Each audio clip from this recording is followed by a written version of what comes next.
ਸਤਿ ਸ੍ਰੀ ਅਕਾਲ ਜੀ। ਸਿੱਖ ਇਤਿਹਾਸ ਦੇ 300 ਸਾਲਾਂ ਦੇ ਇਸ ਖਾਸ ਵਿਸ਼ਲੇਸ਼ਣ ਵਿੱਚ ਤੁਹਾਡਾ ਸਵਾਗਤ ਹੈ। ਅੱਜ ਆਪਾਂ ਸ਼ਰਧਾ, ਸਾਮਰਾਜ ਅਤੇ ਸੰਘਰਸ਼ ਦੇ ਇੱਕ ਅਜਿਹੇ ਇਤਿਹਾਸਿਕ ਸਫ਼ਰ ਤੇ ਚੱਲਣ ਵਾਲੇ ਹਾਂ ਜੋ ਸਾਨੂੰ ਦਿਖਾਏਗਾ ਕਿ ਕਿਵੇਂ ਬਿਲਕੁਲ ਛੋਟੀਆਂ-ਛੋਟੀਆਂ ਨੀਹਾਂ ਇੱਕ ਬਹੁਤ ਹੀ ਵਿਸ਼ਾਲ ਅਤੇ ਤਾਕਤਵਰ ਲਹਿਰ ਵਿੱਚ ਬਦਲ ਜਾਂਦੀਆਂ ਨੇ। ਤਾਂ ਫਿਰ ਆਓ ਬਿਨਾਂ ਦੇਰੀ ਸ਼ੁਰੂ ਕਰਦੇ ਹਾਂ। ਠੀਕ ਹੈ ਜੀ, ਆਓ ਇਸ ਸਫ਼ਰ ਦੀ ਥੋੜੀ ਰੂਪਰੇਖਾ ਦੇਖ ਲਈਏ। ਆਪਾਂ ਗੱਲ ਕਰਾਂਗੇ ਸਿੱਖ ਇਤਿਹਾਸ ਦੇ ਵੱਖ-ਵੱਖ ਪਹਿਲੂਆਂ ਦੀ, ਭਾਈ ਰੂਪਾ ਜੀ ਅਤੇ ਉਹਨਾਂ ਦੀ ਅਥਾਹ ਸ਼ਰਧਾ ਦੀ, ਕਰਤਾਰਪੁਰ ਦੀ ਆਖਰੀ ਜੰਗ ਬਾਰੇ, ਸਿੱਖ ਰਾਜ ਦੇ ਵਿਸਥਾਰ ਬਾਰੇ, ਰਕਾਬਗੰਜ ਦੇ ਇਤਿਹਾਸਿਕ ਮੋਰਚੇ ਦੀ ਅਤੇ ਅੰਤ ਵਿੱਚ ਇਸ ਸ਼ਾਨਦਾਰ ਵਿਰਾਸਤ ਦੀ। ਤਾਂ ਸਭ ਤੋਂ ਪਹਿਲਾਂ ਗੱਲ ਕਰਦੇ ਹਾਂ ਸਿੱਖ ਇਤਿਹਾਸ ਦੇ ਵਿਭਿੰਨ ਪਹਿਲੂਆਂ ਬਾਰੇ। ਜ਼ਰਾ ਇੱਥੇ ਨਜ਼ਰ ਮਾਰੋ। ਆਪਾਂ 3 ਸਦੀਆਂ ਦਾ ਸਫ਼ਰ ਤੈਅ ਕਰਨਾ ਹੈ। 1614 ਵਿੱਚ ਭਾਈ ਰੂਪਾ ਜੀ ਦੇ ਜਨਮ ਤੋਂ ਲੈ ਕੇ 1635 ਦੀ ਕਰਤਾਰਪੁਰ ਦੀ ਜੰਗ, ਫਿਰ ਸਿੱਧਾ 1835 ਦੇ ਆਸ-ਪਾਸ ਪਿਸ਼ਾਵਰ ਦੀ ਫਤਿਹ ਅਤੇ ਅਖੀਰ ਵਿੱਚ 1921 ਦੇ ਰਕਾਬਗੰਜ ਮੋਰਚੇ ਤੱਕ। ਇਹ ਸਿਰਫ ਤਾਰੀਖਾਂ ਨਹੀਂ ਨੇ, ਬਲਕਿ ਇਹ ਦੱਸਦੀਆਂ ਨੇ ਕਿ ਕਿਵੇਂ ਅਧਿਆਤਮਿਕ ਸ਼ਰਧਾ ਅਤੇ ਫੌਜੀ ਤਾਕਤ ਵਰਗੇ ਡਿੰਗੇ ਸੰਕਲਪ ਸਮੇਂ ਦੇ ਨਾਲ-ਨਾਲ ਪ੍ਰਵਾਨ ਚੜ੍ਹੇ। ਹੁਣ ਗੱਲ ਕਰਦੇ ਹਾਂ ਭਾਈ ਰੂਪਾ ਜੀ ਅਤੇ ਉਹਨਾਂ ਦੀ ਅਧਿਆਤਮਿਕ ਸ਼ਰਧਾ ਦੀ। ਸਾਡਾ ਇਹ ਸਫ਼ਰ 1614 ਵਿੱਚ ਸ਼ੁਰੂ ਹੁੰਦਾ ਹੈ, ਜਦੋਂ ਰੂਪਚੰਦ ਜੀ ਦਾ ਜਨਮ ਹੋਇਆ। ਇਹ 6ਵੇਂ ਪਾਤਸ਼ਾਹ ਸ੍ਰੀ ਗੁਰੂ ਹਰਗੋਬਿੰਦ ਸਾਹਿਬ ਜੀ ਦੇ ਬਹੁਤ ਹੀ ਸ਼ਰਧਾਵਾਨ ਸਿੱਖ ਸਨ। ਜਦੋਂ ਇਹਨਾਂ ਦੇ ਮਾਪਿਆਂ ਨੇ ਬਾਲਕ ਨੂੰ ਗੁਰੂ ਜੀ ਦੇ ਸਨਮੁਖ ਪੇਸ਼ ਕੀਤਾ ਤਾਂ ਗੁਰੂ ਸਾਹਿਬ ਨੇ ਬਖਸ਼ਿਸ਼ ਕੀਤੀ ਅਤੇ ਨਾਮ ਰੱਖਿਆ ਰੂਪਚੰਦ। ਬਾਅਦ ਵਿੱਚ ਮੌਜੂਦਾ ਬਠਿੰਡਾ ਜ਼ਿਲ੍ਹੇ ਵਿੱਚ ਗੁਰੂ ਸਾਹਿਬ ਨੇ ਇਹਨਾਂ ਦੇ ਸਨਮਾਨ ਵਿੱਚ ਭਾਈ ਰੂਪਾ ਪਿੰਡ ਵਸਾਇਆ।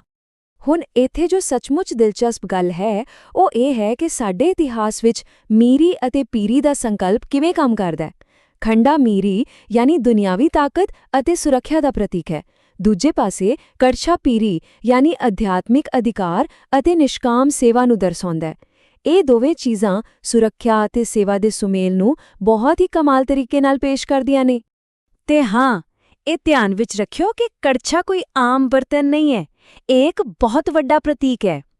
ਇਹ ਲੰਗਰ ਦੀ ਮਹੱਤਤਾ ਨੂੰ ਦਰਸਾਉਂਦਾ ਹੈ, ਯਾਨੀ ਕਿ ਸਮਾਜ ਦੀ ਸੇਵਾ ਕਰਨਾ ਸਾਡਾ ਸਭ ਤੋਂ ਵੱਡਾ ਫਰਜ਼ ਹੈ। ਇਹ ਸਿਧਾਂਤ ਸਾਨੂੰ ਬਿਲਕੁਲ ਸਪਸ਼ਟ ਕਰਦਾ ਹੈ ਕਿ ਸੇਵਾ ਦਾ ਮਾਰਗ ਹੀ ਸਭ ਤੋਂ ਉੱਤਮ ਮਾਰਗ ਹੈ। ਅੱਗੇ ਵਧਦੇ ਹਾਂ ਕਰਤਾਰਪੁਰ ਦੀ ਆਖਰੀ ਜੰਗ ਵੱਲ। ਆਓ ਹੁਣ ਸਾਲ 1635 ਵਿੱਚ ਚੱਲੀਏ ਅਤੇ ਦੇਖੀਏ ਕਿ ਕਿਵੇਂ ਮੀਰੀ ਯਾਨੀ ਦੁਨਿਆਵੀ ਸੁਰੱਖਿਆ ਅਤੇ ਤਾਕਤ ਦੀ ਅਸਲ ਜੰਗ ਦੇ ਮੈਦਾਨ ਵਿੱਚ ਵਰਤੋਂ ਕੀਤੀ ਗਈ। ਇਹ ਸ੍ਰੀ ਗੁਰੂ ਹਰਗੋਬਿੰਦ ਸਾਹਿਬ ਜੀ ਵੱਲੋਂ ਮੁਗਲ ਫੌਜਾਂ ਦੇ ਖਿਲਾਫ ਲੜੀ ਗਈ ਚੌਥੀ ਅਤੇ ਆਖਰੀ ਵੱਡੀ ਜੰਗ ਸੀ। ਇਸ ਜੰਗ ਵਿੱਚ ਪੈਂਦੇ ਖਾਨ ਦਾ ਕਿੱਸਾ ਬਹੁਤ ਅਹਿਮ ਹੈ। ਪੈਂਦੇ ਖਾਨ ਗੁਰੂ ਸਾਹਿਬ ਦੀ ਫੌਜ ਦਾ ਇੱਕ ਬਹੁਤ ਹੀ ਖਾਸ ਅਤੇ ਪਸੰਦੀਦਾ ਕਮਾਂਡਰ ਸੀ, ਪਰ ਆਪਣੇ ਹੰਕਾਰ ਕਾਰਨ ਉਹ ਮੁਗਲਾਂ ਨਾਲ ਜਾ ਰਲਿਆ। ਜਦੋਂ ਜੰਗ ਦੇ ਮੈਦਾਨ ਵਿੱਚ ਗੁਰੂ ਸਾਹਿਬ ਦੇ ਸਾਹਮਣੇ ਆਇਆ ਤਾਂ ਗੁਰੂ ਜੀ ਨੇ ਕਮਾਲ ਦਾ ਸੰਜਮ ਦਿਖਾਇਆ। ਉਹਨਾਂ ਨੇ ਉਸ ਨੂੰ ਪਹਿਲਾ ਵਾਰ ਕਰਨ ਦੇ ਪੂਰੇ 3 ਮੌਕੇ ਦਿੱਤੇ। ਜ਼ਰਾ ਸੋਚੋ, ਪਰ ਜਦੋਂ ਉਹ ਅਸਫਲ ਰਿਹਾ ਤਾਂ ਗੁਰੂ ਸਾਹਿਬ ਦੇ ਇੱਕੋ ਹੀ ਸਟੀਕ ਅਤੇ ਘਾਤਕ ਵਾਰ ਨੇ ਉਸ ਨੂੰ ਉੱਥੇ ਹੀ ਢੇਰ ਕਰ ਦਿੱਤਾ। ਅੱਛਾ, ਕੀ ਤੁਹਾਨੂੰ ਪਤਾ ਹੈ ਕਿ ਕਰਤਾਰਪੁਰ ਵਿੱਚ ਅੱਜ ਵੀ ਇੱਕ ਖਾਸ ਤਲਵਾਰ ਬੜੀ ਸ਼ਰਧਾ ਨਾਲ ਸੰਭਾਲੀ ਹੋਈ ਹੈ, ਜਿਸ ਦਾ ਵਜ਼ਨ 6 ਸੇਰ ਯਾਨੀ ਲਗਭਗ 5.6 ਕਿਲੋਗ੍ਰਾਮ ਹੈ। ਇਹ ਤਲਵਾਰ ਸ਼੍ਰੀ ਗੁਰੂ ਹਰਗੋਬਿੰਦ ਸਾਹਿਬ ਜੀ ਦੀ ਬੇਮਿਸਾਲ ਸਰੀਰਕ ਤਾਕਤ ਅਤੇ ਯੁੱਧ ਕਲਾ ਦਾ ਇੱਕ ਜਿਉਂਦਾ ਜਾਗਦਾ ਸਬੂਤ ਹੈ। ਇਹ ਸਾਨੂੰ ਅਹਿਸਾਸ ਕਰਵਾਉਂਦੀ ਹੈ ਕਿ ਇਹ ਕੋਈ ਕਾਲਪਨਿਕ ਕਹਾਣੀਆਂ ਨਹੀਂ, ਸਗੋਂ ਸਾਡਾ ਠੋਸ ਮਾਣਮੱਤਾ ਇਤਿਹਾਸ ਹੈ। ਹੁਣ ਇੱਥੇ ਇੱਕ ਬਹੁਤ ਹੀ ਦਿਲਚਸਪ ਸਵਾਲ ਪੈਦਾ ਹੁੰਦਾ ਹੈ। ਇੱਕ ਰੱਖਿਆਤਮਕ ਫੌਜ ਇੰਨੇ ਵਿਸ਼ਾਲ ਸਾਮਰਾਜ ਵਿੱਚ ਕਿਵੇਂ ਬਦਲ ਗਈ? ਇਹ ਉਹ ਸਵਾਲ ਹੈ ਜੋ ਸਾਨੂੰ ਇੱਕ ਰੱਖਿਆਤਮਕ ਜੰਗ ਤੋਂ ਲੈ ਕੇ ਸਿੱਖ ਸਾਮਰਾਜ ਦੇ ਸਿਖਰ ਤੱਕ ਦੇ ਪੂਰੇ 200 ਸਾਲਾਂ ਦੇ ਸਫ਼ਰ ਨੂੰ ਸਮਝਣ ਵਿੱਚ ਮਦਦ ਕਰੇਗਾ। ਤਾਂ ਫਿਰ ਆਪਾਂ ਗੱਲ ਕਰਦੇ ਹਾਂ ਸਿੱਖ ਸਾਮਰਾਜ ਦੇ ਵਿਸਤਾਰ ਬਾਰੇ। ਹੁਣ ਅਸੀਂ ਸਿੱਧਾ 1835 ਦੇ ਆਸ-ਪਾਸ ਦੇ ਸਮੇਂ ਵਿੱਚ ਆ ਗਏ ਹਾਂ।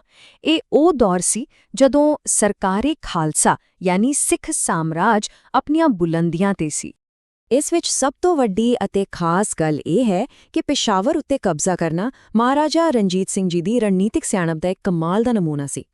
ਦੇਖੋ, ਸਦੀਆਂ ਤੋਂ ਪਿਸ਼ਾਵਰ ਭਾਰਤ ਵਿੱਚ ਵਿਦੇਸ਼ੀ ਹਮਲਾਵਰਾਂ ਲਈ ਇੱਕ ਮੁੱਖ ਰਸਤਾ ਰਿਹਾ ਸੀ।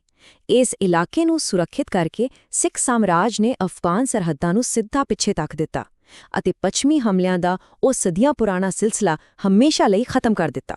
ਅਤੇ ਇਸ ਵੱਡੀ ਕਾਮਯਾਬੀ ਦੀ ਜਦੋਂ ਵੀ ਗੱਲ ਹੁੰਦੀ ਹੈ ਤਾਂ ਮਹਾਨ ਜਰਨੈਲ ਹਰੀ ਸਿੰਘ ਨਲਵਾ ਜੀ ਦਾ ਜ਼ਿਕਰ ਜ਼ਰੂਰ ਆਉਂਦਾ ਹੈ। ਉਹਨਾਂ ਨੇ ਪੇਸ਼ਾਵਰ ਖੇਤਰ ਤੇ ਸ਼ਾਸਨ ਕੀਤਾ ਅਤੇ ਉੱਥੇ ਸੁਰੱਖਿਆ ਦੇ ਬੇਮਿਸਾਲ ਪ੍ਰਬੰਧ ਕੀਤੇ। ਮਸ਼ਹੂਰ ਜਮਰੋਦ ਦਾ ਕਿਲਾ ਉਹਨਾਂ ਦੀ ਇਸੇ ਨੀਤੀ ਦਾ ਇੱਕ ਜਿਉਂਦਾ ਜਾਗਦਾ ਸਬੂਤ ਹੈ ਜੋ ਸਿੱਖ ਸਾਮਰਾਜ ਦੀ ਤਾਕਤ ਨੂੰ ਅੱਜ ਵੀ ਸਾਡੇ ਸਾਹਮਣੇ ਦਰਸਾਉਂਦਾ ਹੈ। ਹੁਣ ਆਉਂਦੇ ਆ ਰਕਾਬਗੰਜ ਦੇ ਇਤਿਹਾਸਿਕ ਵਿਰੋਧ ਵੱਲ। ਆਪਾਂ ਹੁਣ ਆਪਣੇ ਆਖਰੀ ਦੌਰ ਵਿੱਚ ਆ ਗਏ ਹਾਂ, ਜੋ ਕਿ 1921 ਦੇ ਆਸ-ਪਾਸ ਦਾ ਸਮਾਂ ਹੈ। ਇੱਥੇ ਆਪਾਂ ਦੇਖਾਂਗੇ ਕਿ ਕਿਵੇਂ ਆਧੁਨਿਕ ਯੁੱਗ ਵਿੱਚ ਵੀ ਸਾਡਾ ਇਤਿਹਾਸ ਇੱਕ ਵਾਰੀ ਫਿਰ ਭਾਈਚਾਰੇ ਦੀ ਅਗਵਾਈ ਵਾਲੇ ਅਧਿਆਤਮਿਕ ਅਤੇ ਰਾਜਨੀਤਿਕ ਵਿਰੋਧ ਵੱਲ ਮੁੜਦਾ ਹੈ। ਆਓ ਦੇਖਦੇ ਹਾਂ ਕਿ ਇਹ ਸਭ ਕਿਵੇਂ ਹੋਇਆ। ਗੱਲ 1914 ਦੀ ਹੈ। ਬ੍ਰਿਟਿਸ਼ ਸਰਕਾਰ ਨੇ ਵਾਇਸਰਾਏ ਹਾਊਸ ਲਈ ਸਿੱਧੀ ਸੜਕ ਬਣਾਉਣ ਵਾਸਤੇ ਗੁਰਦੁਆਰਾ ਰਕਾਬਗੰਜ ਸਾਹਿਬ ਦੀ ਬਾਹਰੀ ਕੰਧ ਢਹਾ ਦਿੱਤੀ। ਬਸ ਫਿਰ ਕੀ ਸੀ? ਇਸ ਘਟਨਾ ਨੇ ਇੱਕ ਵਿਸ਼ਾਲ ਵਿਰੋਧ ਨੂੰ ਜਨਮ ਦਿੱਤਾ ਅਤੇ ਇੱਥੋਂ ਹੀ ਗੁਰਦੁਆਰਾ ਸੁਧਾਰ ਲਹਿਰ ਉੱਠੀ। ਆਖਿਰਕਾਰ ਸਿੱਖ ਸੰਗਤ ਦੇ ਸਖਤ ਦਬਾਅ ਅੱਗੇ ਅੰਗਰੇਜ਼ਾਂ ਨੂੰ ਝੁਕਣਾ ਪਿਆ। 1921 ਵਿੱਚ ਬ੍ਰਿਟਿਸ਼ ਸਰਕਾਰ ਨੇ ਹਾਰ ਮੰਨੀ ਅਤੇ ਸੰਗਤ ਨੇ ਉਸੇ ਅਸਲ ਥਾਂ ਤੇ ਮੁੜ ਕੰਧ ਦੀ ਉਸਾਰੀ ਕੀਤੀ। ਧਾਰਮਿਕ ਮਾਮਲਿਆਂ ਵਿੱਚ ਬਾਹਰੀ ਦਖਲਅੰਦਾਜ਼ੀ ਦੇ ਖਿਲਾਫ ਇਹ ਅਕਾਲੀ ਲਹਿਰ ਦੀ ਇੱਕ ਬਹੁਤ ਹੀ ਸ਼ਾਨਦਾਰ ਜਿੱਤ ਸੀ। ਅਖੀਰ ਵਿੱਚ ਗੱਲ ਕਰਦੇ ਹਾਂ ਸਾਡੀ ਇਸ ਸਥਾਈ ਇਤਿਹਾਸਿਕ ਵਿਰਾਸਤ ਬਾਰੇ। ਇਸ ਚਰਚਾ ਦੇ ਅੰਤ ਵੱਲ ਵਧਦਿਆਂ ਇਹ ਸਮਝਣਾ ਬਹੁਤ ਜ਼ਰੂਰੀ ਹੈ ਕਿ ਖਾਲਸਾ ਪੰਥ ਦੀ ਇਹ ਜਿੱਤ ਅਸਲ ਵਿੱਚ ਨੈਤਿਕ ਅਤੇ ਰਾਜਨੀਤਿਕ ਸ਼ਕਤੀ ਦਾ ਇੱਕ ਬੇਹੱਦ ਖੂਬਸੂਰਤ ਸੁਮੇਲ ਹੈ। ਅਤੇ ਪੂਰਾ ਸਫ਼ਰ ਬਹੁਤ ਹੀ ਸ਼ਾਨਦਾਰ ਢੰਗ ਨਾਲ ਸਾਨੂੰ ਦੱਸਦਾ ਹੈ ਕਿ ਕਿਵੇਂ 1714 ਦੇ ਇੱਕ ਕਲਛੇ ਤੋਂ ਲੈ ਕੇ 1921 ਵਿੱਚ ਮੁੜ ਬਣਾਈ ਗਈ ਉਸ ਕੰਧ ਤੱਕ ਮੀਰੀ ਅਤੇ ਪੀਰੀ ਦਾ ਇੱਕ ਅਟੁੱਟ ਸਿਲਸਿਲਾ ਲਗਾਤਾਰ ਚੱਲਦਾ ਆ ਰਿਹਾ ਹੈ। ਇਤਿਹਾਸ ਨੂੰ ਸਿਰਫ ਪੁਰਾਣੀਆਂ ਨਿਸ਼ਾਨੀਆਂ ਰਾਹੀਂ ਹੀ ਨਹੀਂ ਬਚਾਇਆ ਜਾਂਦਾ, ਸਗੋਂ ਇੱਕ ਜਾਗਰੂਕ ਭਾਈਚਾਰੇ ਦੀਆਂ ਦ੍ਰਿੜ ਕਾਰਵਾਈਆਂ ਵੀ ਇਸ ਨੂੰ ਹਮੇਸ਼ਾ ਜ਼ਿੰਦਾ ਰੱਖਦੀਆਂ ਨੇ। ਜਾਂਦੇ ਇੱਕ ਬਹੁਤ ਹੀ ਡੂੰਘਾ ਸਵਾਲ ਸਾਂਝਾ ਕਰਦੇ ਹਾਂ।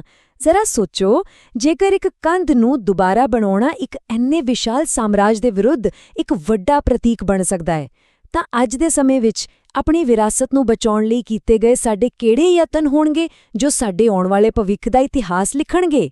ਇਸ ਬਾਰੇ ਜ਼ਰੂਰ ਵਿਚਾਰ ਕਰਿਓ।